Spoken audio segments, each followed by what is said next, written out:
Sidang gugatan terhadap sejumlah pasal dalam Undang-Undang Perkawinan masih terus bergulir. Sejumlah pasal dalam Undang-Undang Perkawinan digugat oleh seorang warga bernama Ramos PTG sejak Februari 2022.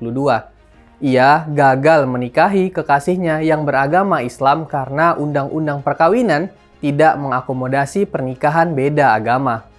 Agenda sidang pada 27 Juni lalu mendengar para ahli yang mendukung perkawinan beda agama.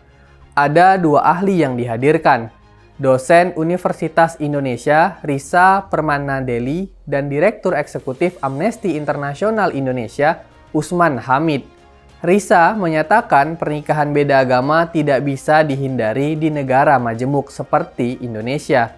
Menjadi bangsa yang majemuk berarti setiap warga berpeluang bertemu orang lain yang berbeda latar sosial darinya. Apalagi pertemuan itu semakin dimungkinkan dalam arus globalisasi seperti sekarang. Pertemuan itu akan saling mengasah, saling bersanding, dan berjalan bersama demi membangun sebuah bangsa, termasuk membangun keluarga. Pertemuan itu tidak bisa dihindari, mengingat watak dasar kita sebagai bangsa majemuk. Undang-undang perkawinan yang melarang pernikahan beda agama secara tidak sadar mengingkari watak dasar kita yang majemuk, dan itu mempraktikkan kembali politik segregasi. Kita membangun bangsa yang saling menutup diri, saling menolak, dan saling membangun prasangka kelompok. Fenomena itu dalam skala terbatas sebenarnya sudah terjadi. Tidak sedikit pemilik kos-kosan yang secara terang-terangan memasang plang khusus Muslim atau khusus Nasrani belakangan ini.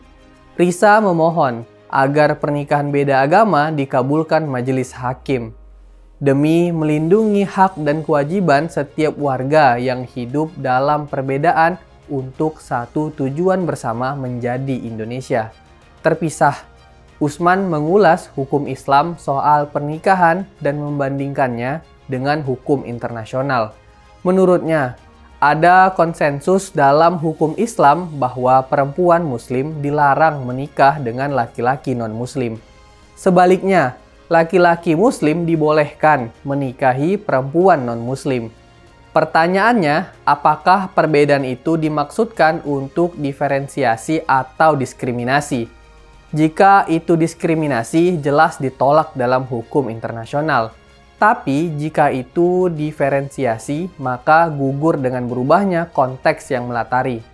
Diferensiasi dimungkinkan dilakukan saat itu demi melindungi keyakinan agama dan hak perempuan Muslim. Tapi sekarang, perlindungan terhadap perempuan sudah diberikan hukum internasional dan hukum Indonesia. Selain berhak memeluk agama sesuai keyakinannya meski terikat dalam pernikahan beda agama, perempuan juga bisa mengakses pendidikan, mengakses ekonomi, dan lainnya. Beri ruang bagi pernikahan beda agama.